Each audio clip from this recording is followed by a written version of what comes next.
Welcome to Victoria Rumble Room, an island show that attempts to deliver interesting news and views, things that you really care about. I'm Robin Adair, and up for discussion today, my co-host with the most, of course, the Rock of Croatia, the King of Saanich, John Jurisic. And John, so much to talk about today. Is there ever, Robin, we've talked about this before, that there's in fact news literally every hour or so. It now feels like there's news every minute or so. Anyway, gives us a lot to talk about. Rockin' and Robin, another busy show. Hope you're caught up with your sleep, my friend, after getting all that jet lag. You've been busy these past few days in the UK, of all places. That's right, a bullet trip to London, England. And we had a super time there. We toured some museums, world-class city, and lots of energy in London these days. Didn't see a lot of street people.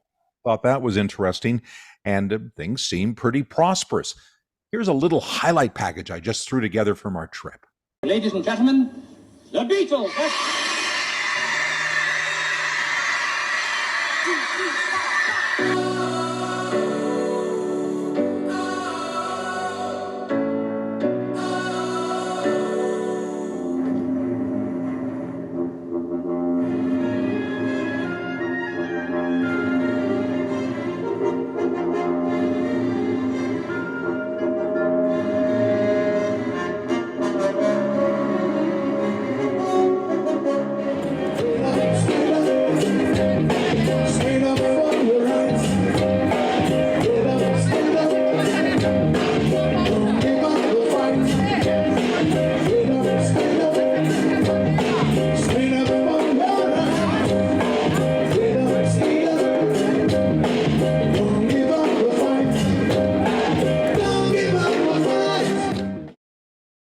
Now that is a great trip.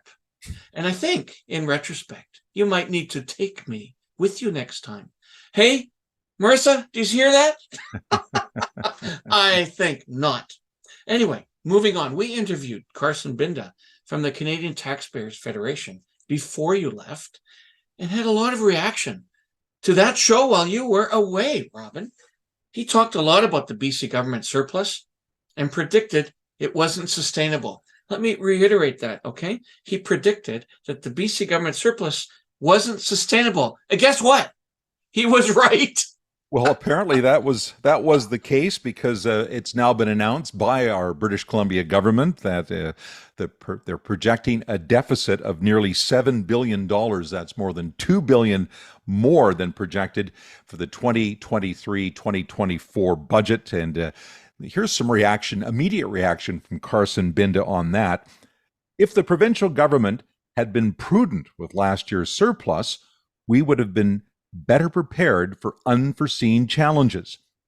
Instead, the government blew almost all of last year's surplus and budgeted a deficit for this year. And we'll continue to follow this story very closely, and certainly we'll have the Taxpayers Federation back in the Rumble Room. Any other contentious issues brewing while I've been away, Johnny? Love to hear about them. No, have there ever. As a matter of fact, a local Victoria businessman named Ken, who regularly sends messages and comments to the Rumble Room, is so unhappy that we've been featuring environmental expert Andrew Weaver from UVic on the show. He's also very unhappy with comments made by former Saanich Mayor Fred Haines, who is now part of a company that hopes to convert natural gas waste into green, usable material. It's interesting how Ken has taken issue with the ideas that are expressed around global warming and the causation by man and mankind in global warming. And he writes the Rumble Room emphatically. The program I've just come across seems willfully dishonest, as you pride yourselves on presenting both sides of the stories, but once again only interview the very one-sided Fred Haines and Andrew Weaver. Perhaps by accident or design, you are part of the Covering Climate Now rank and file. And this includes foundational facts that are complete pseudoscience, such as climate change is caused mostly by burning oil, gas, and coal. And Ken goes on to say, in conclusion, while human activities impact environments, they have virtually no effect on the climate. And he does go on to explain after these big declarations that, in fact, global warming is a natural process. And, it goes on at length. And I really have to say that we do appreciate hearing from Ken. And John and I, though, to clarify, do both believe that pollution is wrecking our environment and clean power is important. I don't think anybody's going to argue with that. And he's not even saying that there isn't a need for us to be responsible with pollution. What he's talking about is wider global warming. And of course, it doesn't mean that natural gas, for example, is bad. And that's John and I saying this. We're not anti-natural gas. We're not anti all fossil fuels. We're just saying there needs to be a safer, cleaner way to manage this. And it's important at the same time that we find safe, sustainable ways to power our industry, our homes, and our transportation. As for balance, the Rumble Room is trying to be balanced. And if we have scientists and environmental experts who happen to have contrary views from Andrew Weaver, well, they should present themselves. We'd be very interested in speaking to them. And that's an opinion that I think John and I both share on this show. And we do not disrespect other opinions, but we can only entertain and inform from our own vantage point. And that's what a show like this is designed for. Well said, Robin. Fully agree. We've stated this repeatedly over the years. We are trying to provide balanced and in-depth conversation about issues that are facing our communities. If, however, we cannot get a speaker to come on to represent an opposing side or another opinion, then it won't show up. That doesn't mean that we don't feel there is another side to the equation. We believe that views should be shared, and open debate is very important. We've mentioned that all the time. It's where we come from. If anybody knows the two of us, they would know that. We skew to the center, obviously. I don't know if that's even skewing. We live in the center and have business backgrounds, and so we see things from those lens. But we still try to be fair and hear opposing and opposite and other sides of any issue. Anyway, our first guest is quite a regular on the program. Troy D'Souza is a Victoria lawyer, former Conservative candidate who has long carried the federal Conservative banner and has recently returned from the Conservative Convention in Quebec. Quite a hullabaloo. Is a Conservative tide taking hold in Canada? Well, why don't we zoom in, Troy, and find out? Now joining us once again in the Victoria Rumble Room is prominent Victoria lawyer Troy D'Souza, who of course was a former federal Conservative candidate of note. He's here to talk about the political mood in the country. So welcome, Troy. Thanks, Robin. Thank you, John, for having me, and happy to ask any questions. Maybe a good place to start is where I came from recently, which was the Conservative National Convention in Quebec City. Well, that's my question. I've got that as my next question, but thank you, Troy. This is great. You're saving me some time here. Awesome. You were just recently at the National Convention in Quebec City, and we are going to talk about that. But first, I just want to just touch on some of the stumbles we've seen from this Prime Minister, and especially on the international front. Certainly in the media, the international media, they've been really going after Justin Trudeau. I was just in London. It was front page news all across Europe. And it's not good for our international reputation. There have been accusations of Chinese government interference in our election process, a clash with India. And Canada accuses the Indian government of sending assassins to BC. And that was to shoot a local British Columbia leader of the pro-Khalistan movement.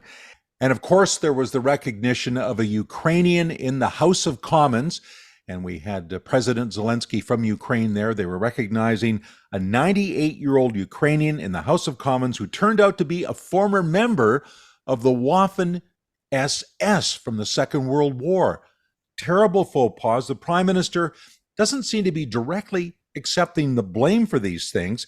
And these are ongoing disputes that are being dealt with by the Liberals. So, in your mind, Troy, this is a long preamble, but do you think people are really deeply concerned about these international issues, or are they still fundamentally more worried about issues at home, like housing, the cost of living, interest rates? Well, it's a great question, and Robin, I guess I'd answer it in two parts. It's they're concerned with both, because the economic stuff, their concerns on housing and all the other things that matter day to day are primary to their front.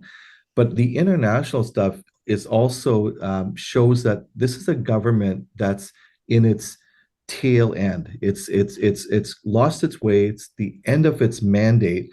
It's lost focus. It's lost a raison d'etre to sort of, why is it here? What is its purpose? What is it here to do?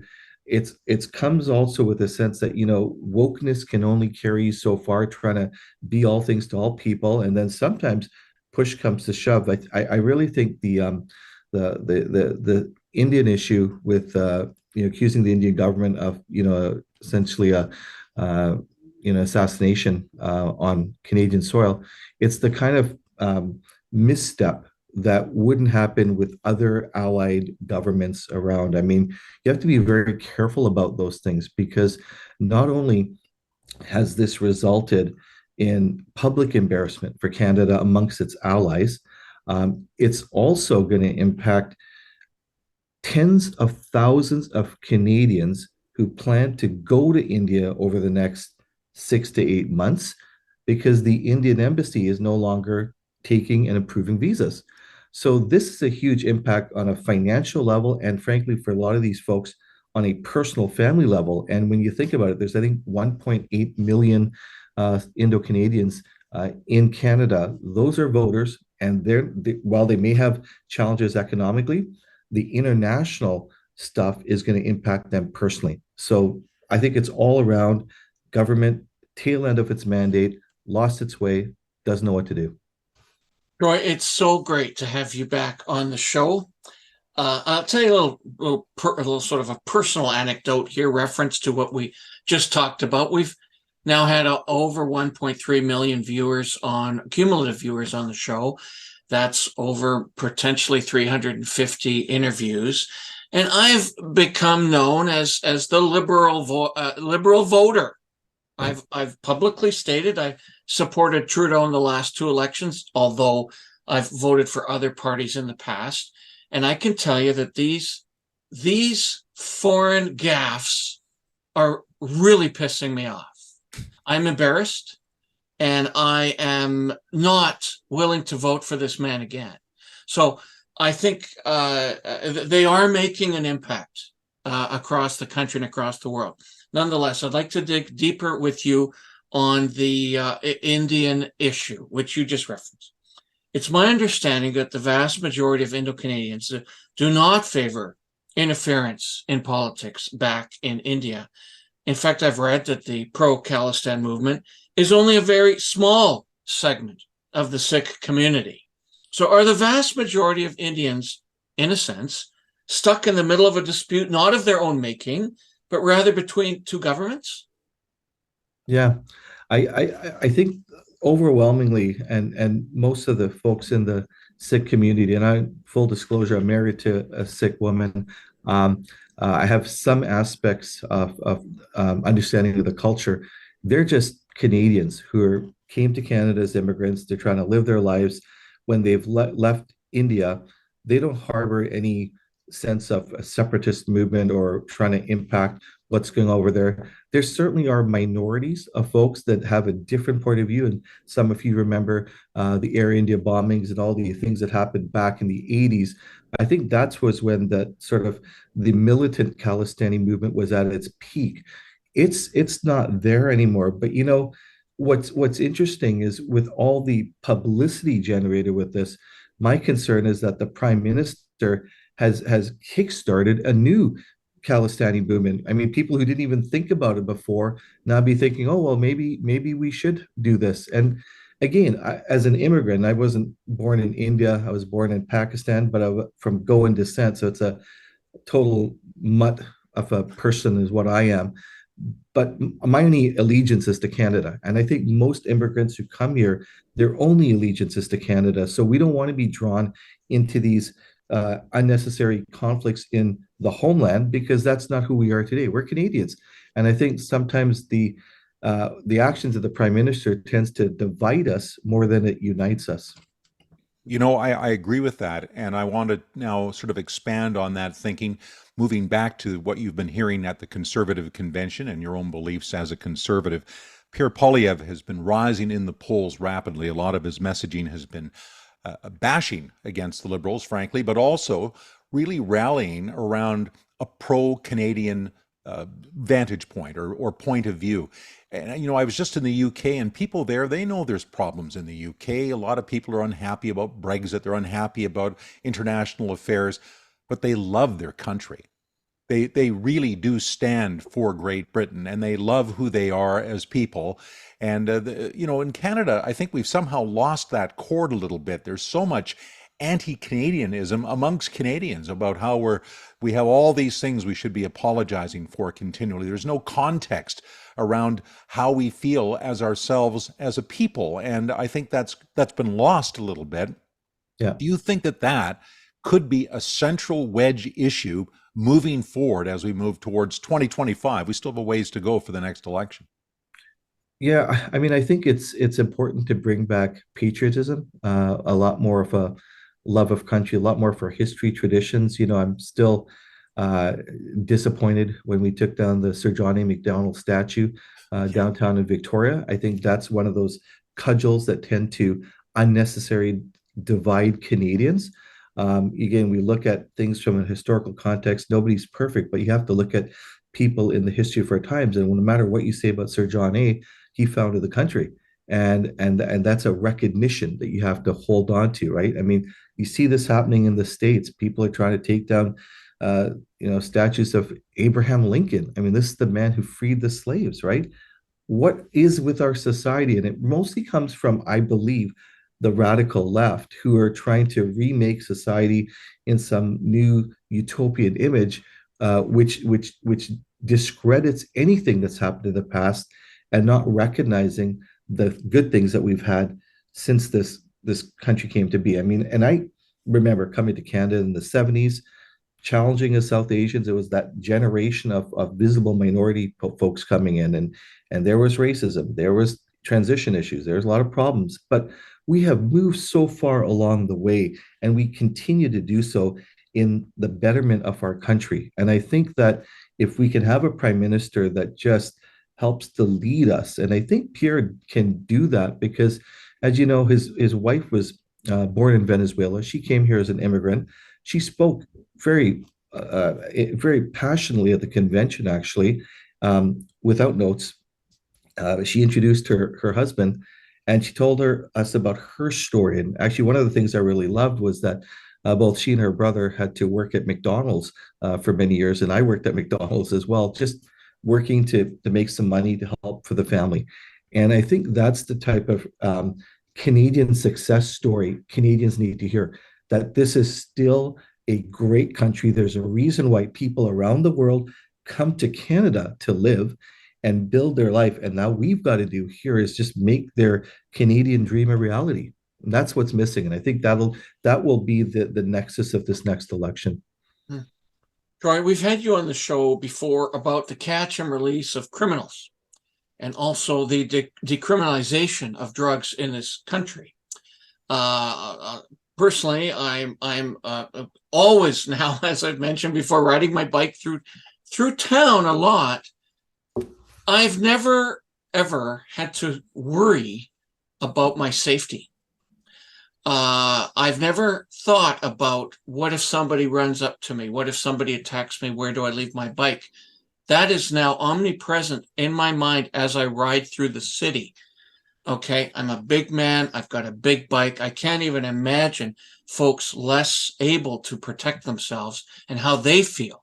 There's a sense of complete lawlessness, a sense of lack of that we're out of control. Okay, I'm feeling that. And look at me. I mean, what?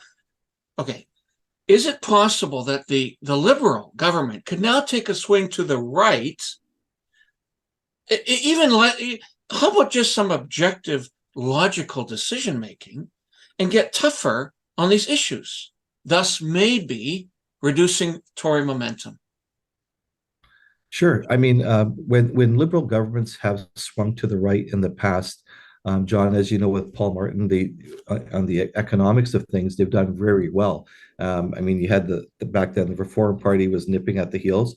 They moved to the right. They resolved the deficit problem, which was significant. And I think there's always success there, but that would require, I think, a new leader, because I don't think the current prime minister swings that way. And you know, I think, like, just looking at what's happening in his personal life, he's going through a divorce and separation. These are challenging times as well. I'm not convinced the prime minister will lead his party in the next election. There's a couple of years left.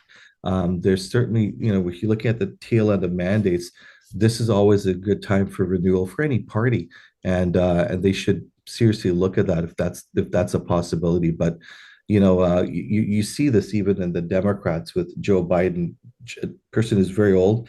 His number one criteria is being able to defeat the former president. But now, I mean, 67% of his own party thinks that he's too old, not right to lead them. I'd be curious where liberals are at in terms of whether they're feeling that sense of purpose that they need. It's not just about, do you like this guy, but do you think that he can lead for the next 4 years? And I don't think that I don't think the prime minister can. Wow, just fabulous to hear from Troy D'Souza and hear clear, balanced, objective Tory voice.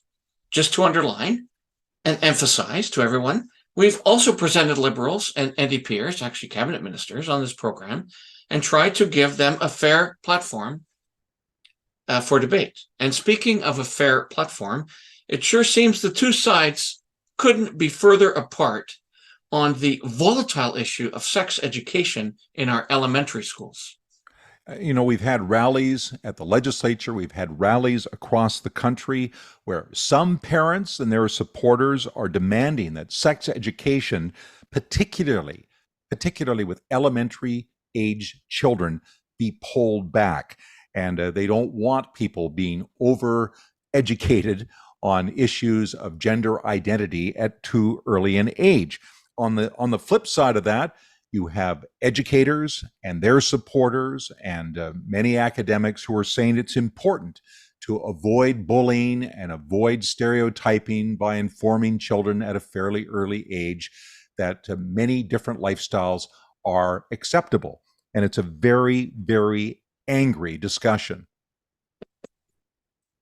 Sure is. On the flip side, many educators, parents, and advocates say that it's critically important that children be taught that it's okay not to identify as a he or a she, and that victimization and bullying is dangerous in our schools. For my part, and let me just contextualize this for our viewers. I have 4 children. I now have 4 grandchildren, 9 years old, 6 years old, 6 years old, and 4 years old. And believe me, I think children before puberty need to be sheltered from this very adult debate. I live it. I agree with that point of view. And of course, I'm a massive supporter of the notion that bullying should never be tolerated. And it happens a lot amongst adults as well and should not be tolerated. But sexual orientation is something to be discussed in a safe environment, in a sex education class in high school. We teach everything else to students within classroom settings. We should be teaching sex education the same way. I believe that people have a right to decide who they are and who they're attracted to and not be bullied. And this leads to our next guest. Absolutely right, John. Dr. Veronica Lee grew up in Victoria, decided to set up a medical practice in Vancouver that could reach out to a group that really have not been really properly examined and looked after with the kind of respect that perhaps we are moving towards now as a wider society. I'm talking about non-binary. I'm talking about trans people that are feeling very much like they could be bullied or could be sidelined or not respected for the issues that they're dealing with. And we're talking about adults now. We're talking about people that have been through the ringer because of these different categories. And this is a clinic. It's a walk-in, but it also has the capacity to do virtual services around the province of British Columbia, and they turn no one away who is seeking help for medical, psychological, and nutritional issues. So Dr. Lee is standing by. Let's Zoom her in. And now joining us in the Victoria Rumble Room for the first time is Dr. Veronica Lee, and she is the co-founder of a clinic called Come As You Are Health Center. It's on West 12th Avenue in Vancouver, and she's a Victoria girl who's bringing her talents province-wide. So it's great to have her doing that and great to have her on the show today. Welcome. Thank you so much. Happy to be here. Well, we have lots of questions for you.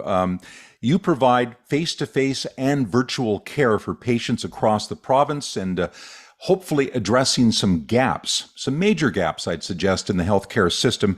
And when we're talking about those, we're including non-binary people, also trans women, who maybe are often not necessarily the first in line for some services in British Columbia.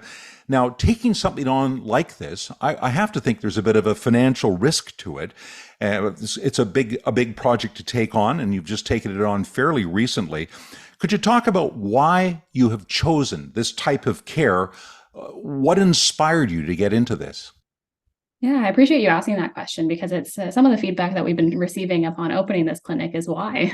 Why did you do this? Why did you take this risk? And, I think at the beginning, people kept sharing with us, wow, you're so brave. And in my mind, I'm thinking, okay, well, what's going on here that's requiring so much bravery? That healthcare is so important for everyone.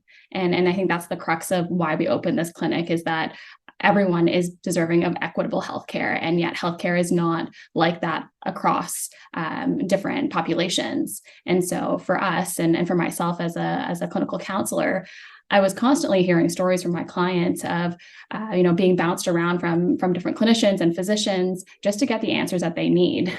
And I was curious of, okay, well, what's going on here? Is this a client-specific issue? And no, I was hearing that repeatedly from different clients, from friends and family. And then upon talking with my business partner, Stephanie, who's a registered dietitian, she was sharing that she was hearing very similar things. And so not only are these discrepancies present for women, cis women, but also, as you mentioned, for trans and non-binary folks, that this type of discrimination in healthcare exists. And that's why we thought it would be worth it to take the risk, because we are all deserving of healthcare that is, trauma informed, but also, validating and safe. When you're dealing with their needs on a psychological basis, I'm sure a lot of it is just being victimized. Mm-hmm. Exactly. And I think that shows up. And even when people are really well-intentioned in the medical system, something like, and I think in our brief phone call, you wanted me to bring up some examples of what that could look like in a traditional medical setting. So many clients have shared with me that they go in and they are referred by their wrong name, by their wrong, like they're misgendered. And so that already creates a feeling of like defensiveness and anger, like right when you come in, because how painful is that? That, and in addition to, I think many, and I think the research backs this up too, of people coming in and having their healthcare concerns like kind of falsely linked to a psychological origin. And what I mean by that is, I think you're just anxious, and, that's not an issue, or, try this and come back in a couple months. Or I see a lot of things like pelvic pain, genital pain, sexual pain. And doctors will say, or I've heard clients share with me, doctors will say, oh, just have a glass of wine. If you had any other type of pain, would that be what, your doctor would be recommending? No. Thank you for joining us on the Victoria Rumble Room. We've actually on the Rumble Room spent a ton of time talking about shortfalls in our medical system. Quite active in advocacy, actually, with BC Healthcare Matters, with Doctors of BC. We've been certainly speaking long and hard about the deficiencies in the BC healthcare system, like the shortage of family doctors, widespread pressures in our emergency rooms and hospitals. We understand you're the first you're the first medical clinic of your kind in the province. You've just reviewed a bit of the demand. Actually, how desperate? What kind of pent-up demand is there for the services that you offer? Yeah, I think that's been the most overwhelming response is the feedback that we've been getting from our clients and patients of people shared with me. I think when we first opened, saying that hearing how we opened brought them to tears, that there was finally going to be a place that they felt like safe and welcome right from the get-go and in terms of our vision and values. And you're absolutely right. The GP shortage and just like healthcare, we feel that urgency here. And I think we all feel it across the province of people just wanting healthcare, where they don't have to retell their story over and over again, where they feel believed by their doctors, and that's why we also have our wonderful team of allied health professionals, because having this huge, humans are complex. We're not just show up with single medical issues in terms of holistic health. That's why we have this team to help support both our staff, but also make sure that people are treated as a whole human being. Now, you have services that you do online as well as face to face, and in the area where you work, which is psychology, as opposed to people that are getting service for medical issues, and of course, as you mentioned, there's other professionals that also help on a variety of health needs. Is it as effective doing it online as it is face to face? How are you finding that, trying to balance the two? Because I imagine you have clients that simply can't regularly get down to Vancouver to see you. Absolutely. And I think during COVID, that's where a lot of this really shifted, is that we didn't really have a choice but to do it, through online or phone platforms. And yes, I think that there are absolutely pros and cons to, accessibility, for example, for some of my clients who have perhaps mobility issues or just feel more comfortable in their own homes, let alone geographical barriers. Online works really well. We're online right now. I can see both your faces. It helps me get to know you a little bit better. And yet I find in person can be beneficial and a whole other host of reasons, right? You get body language, you get really that connection and privacy. During COVID, I was seeing a lot of people in their, closets in their bathrooms, right? So, here they really get a chance to come in, make the journey into our practice. And the way that we design the clinic as well is, I find often many medical spaces are kind of sterile, clean, which they need to be, of course, and ours is, but we really try to make it warm to kind of help people feel a little bit more calm entering our space. And so in terms of treatment, it kind of starts when you enter the door, of hopefully feeling calm and relaxed here. Veronica, is that where you are right now? That is where I am in this moment. I love your background. It's a very calming feeling. I would like to be there.